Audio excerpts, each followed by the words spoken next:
Hi everyone, it's Jerry. This is game 2 from the 2018 World Chess Championship match. The current champion Magnus Carlsen has the white pieces in this one against Fabiano Caruana. Going into game 2, it is knotted, half a point apiece.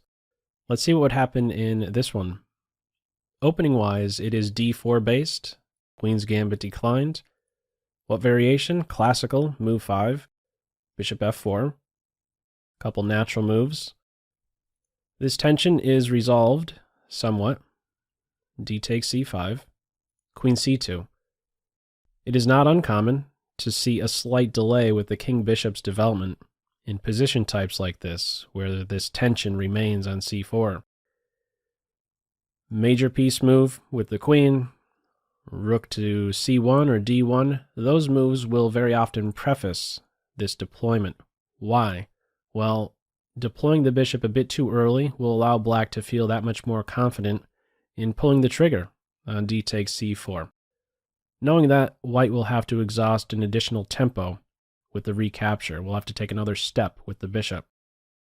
Knight c6 in this one. The queen is developed a bit early. Sometimes you need to take some precautions. This is one of those times. a3 is not only there securing the queen, but there's an aggressive point to expand with b4, with tempo. That idea is prevented with black's next move, queen a5.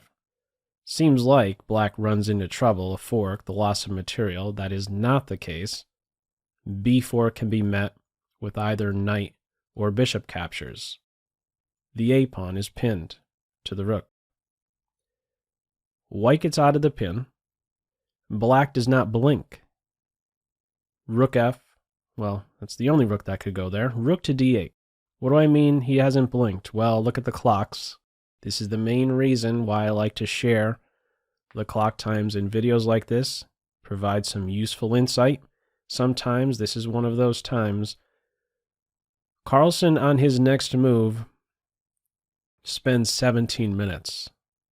What does that say? Well, he's not really feeling too comfortable about this position. Feels like maybe his opportunity playing with the white pieces to, get an advantage is slipping away and it's approaching equality.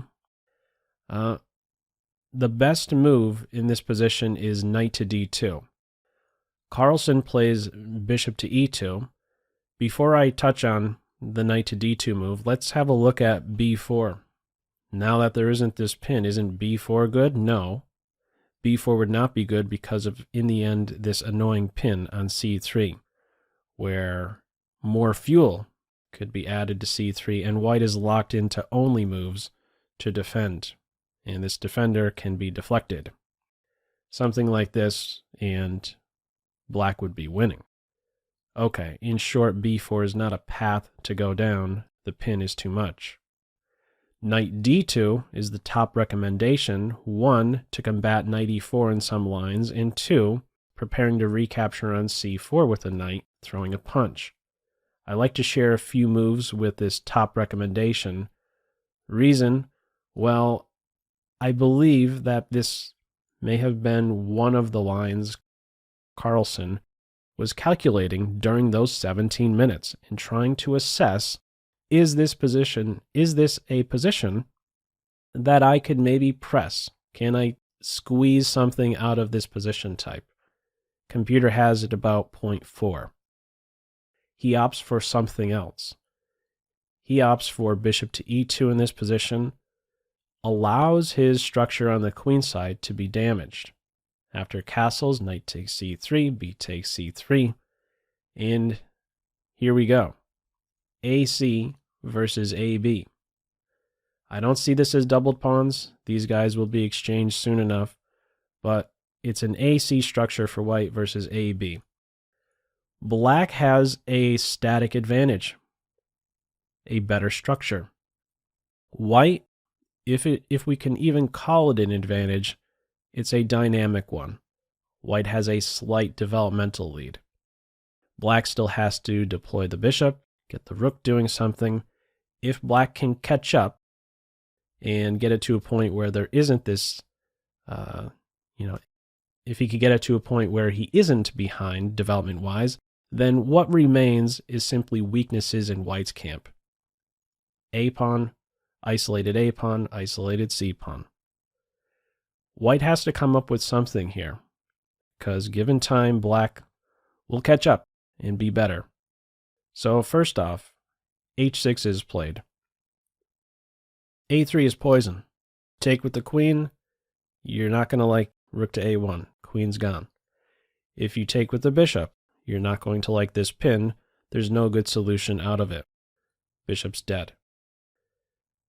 In addition to meeting queen takes A3 and bishop takes A3 with rook to A1, knight G5 is a powerful move.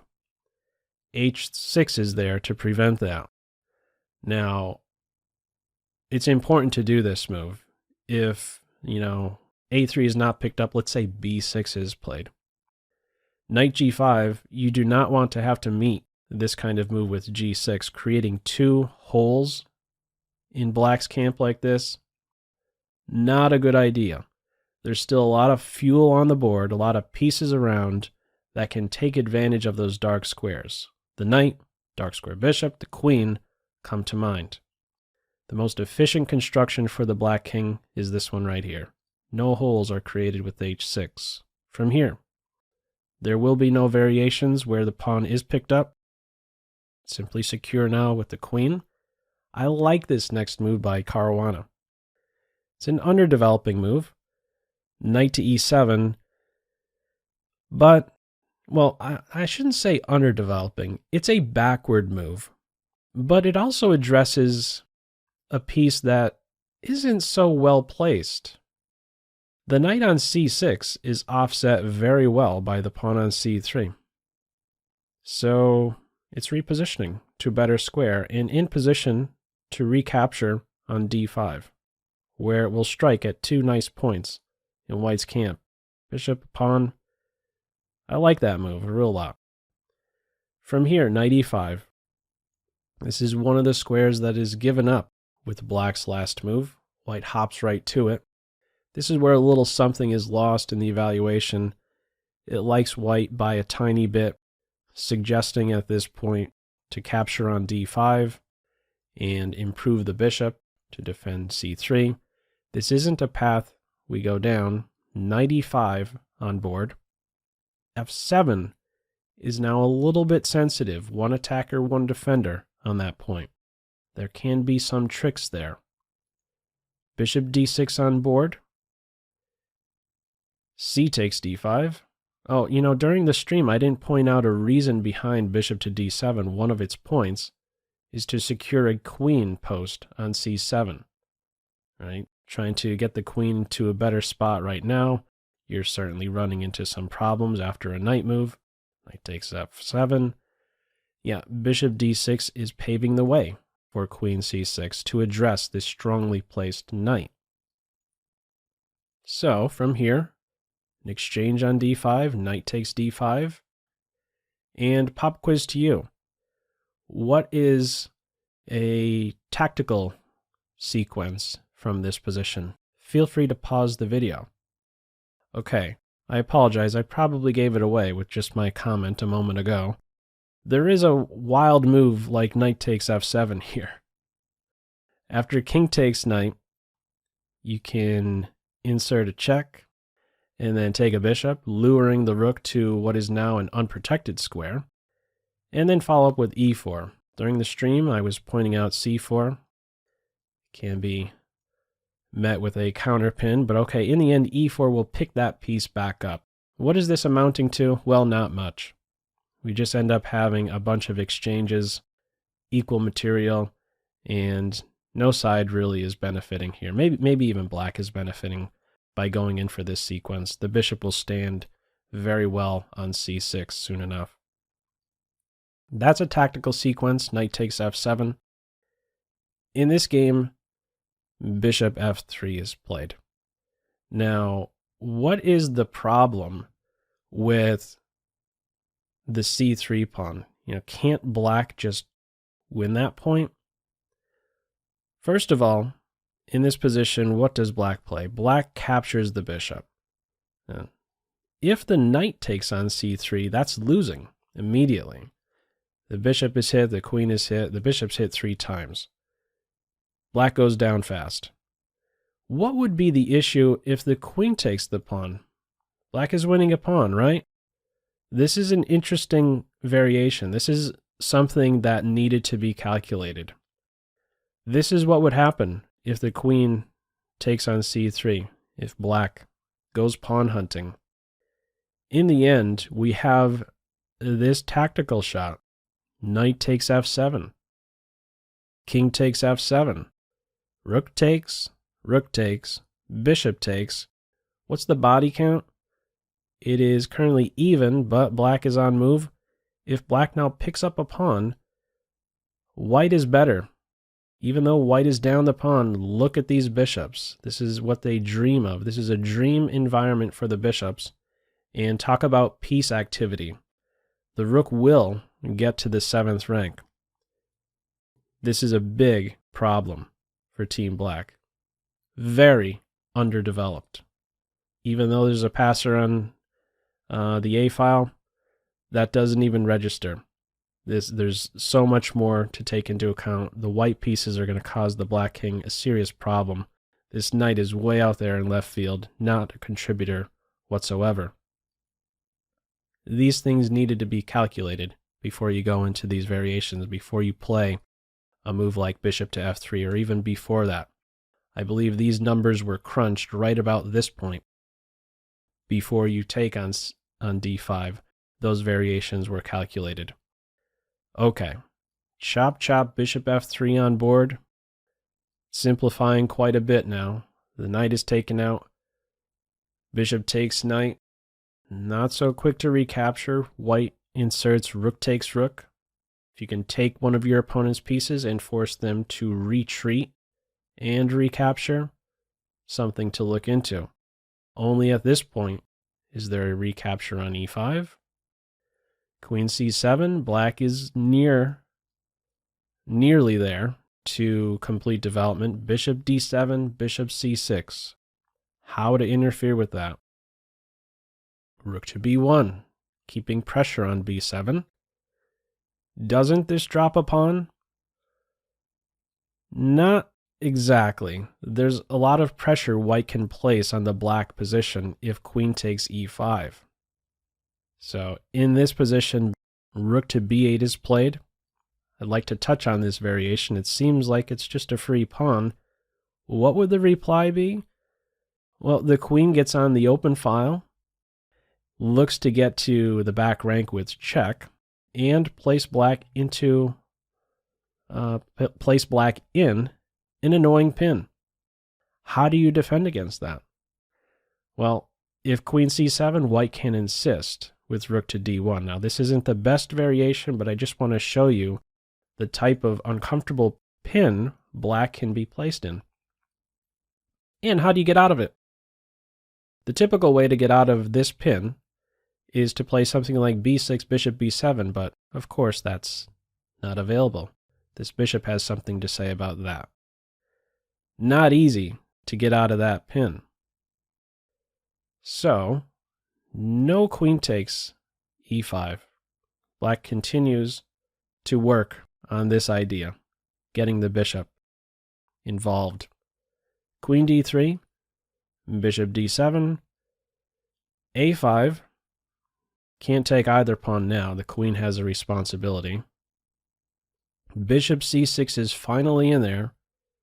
White now plays queen to d6, sensing that, white is going to exchange the bishops, and the queen, if given a moment to breathe, is going to start knocking out pawns. One of these 3 weak pawns. This guy is overextended. C pawn isolated. A pawn isolated.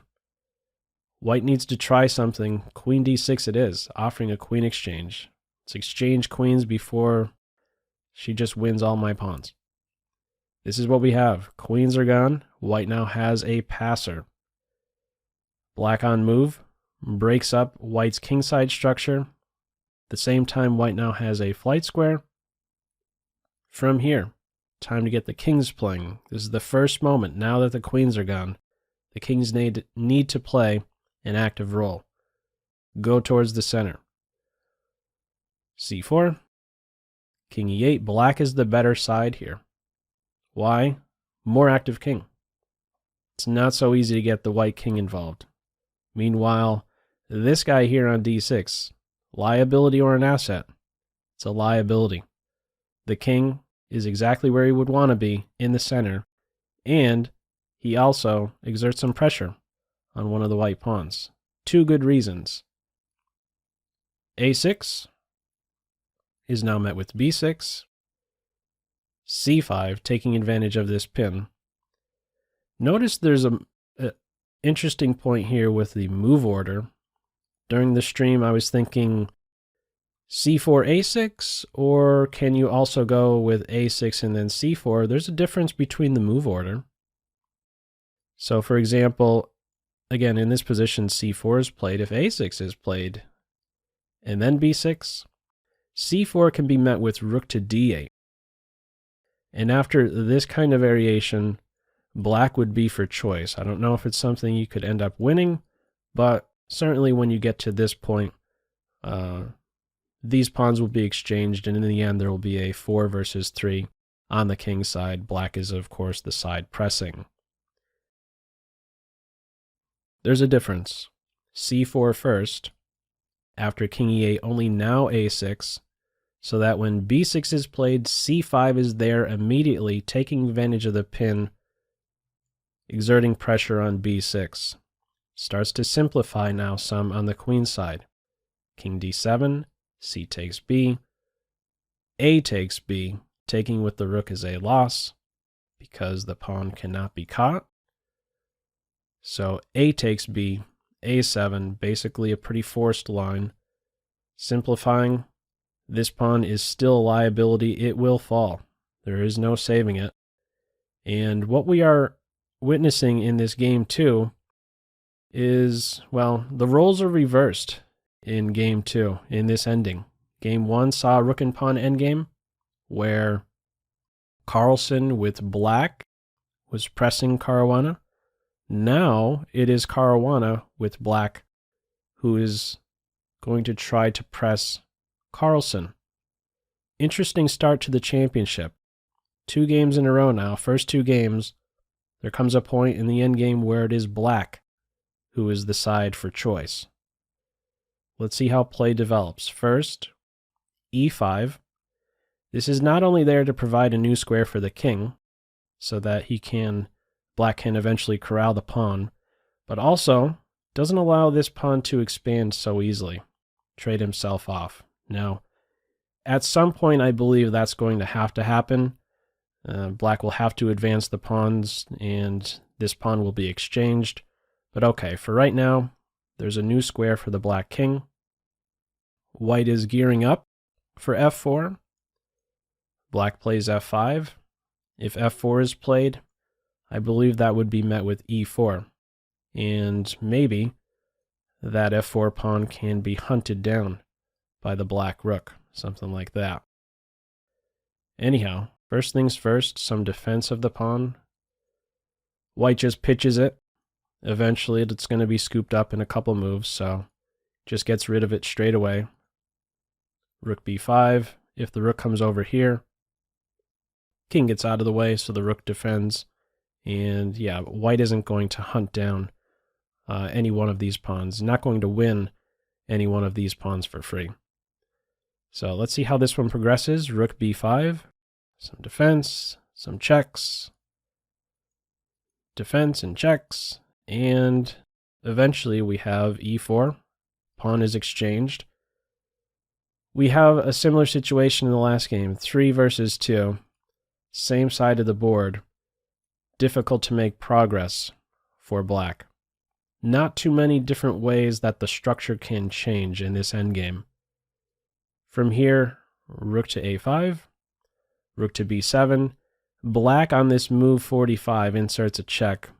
White plays king to f1. Before we go down that path, I just want to highlight a couple ways that the structure can change and why it's really not beneficial to black after that structure change. So I'll just make some passing moves on the white end just to illustrate that this right here is one different structure change we can have, where the white rook would do very well being opposite the king, or even watching over both pawn advances. Or we can have something like, let's say, a capture and king takes here. Okay, now in this exact position, the rook could take the pawn. Let's say the rook is here after this move is played. Even if we get to this position, there's ways to liquidate. You can play f3, and there is no winning with just the rook pawn. A check, you're able to block. You're not losing your rook. So there are a couple ways the structure can change.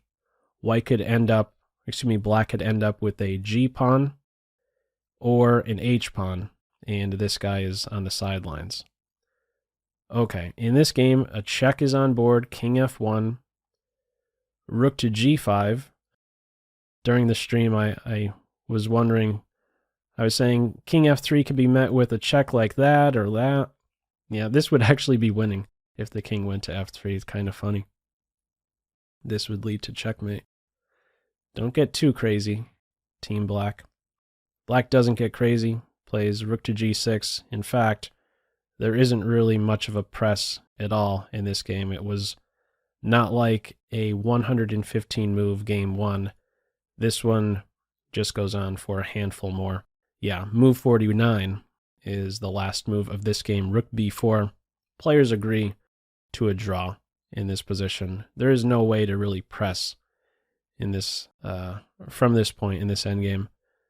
The rook is pretty uncomfortable on the g file. It's stopping king to g2, but it's also stopping the g pawn from moving. So if the rook leaves the g file, the king can immediately improve. The king is in a wonderful spot to secure both pawns, and this rook is always a great bother to the king, keeping a pawn in a pin, or maybe preventing a pawn from advancing.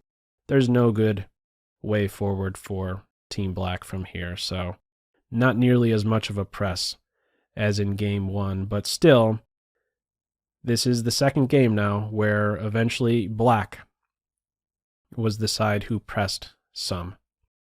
So with that, what do we have? The standings are level. 2 games in, 2 draws on board. What do we have with the tail of the tape? Let's have a look at that. Here we go. 2 engines, top 2 players in the world. Not with so many inaccuracies, mistakes, or blunders, huh? Pretty even throughout. Inaccuracies, mistakes, blunders, 8.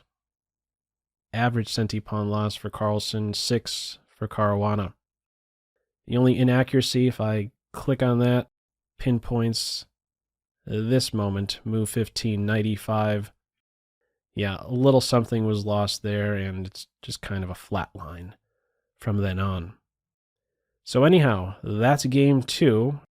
Feel free, as usual, to leave any feedback to this video in the comment section below. I hope you enjoyed it and maybe took a thing or two away from it. That's all for now. Take care. Bye.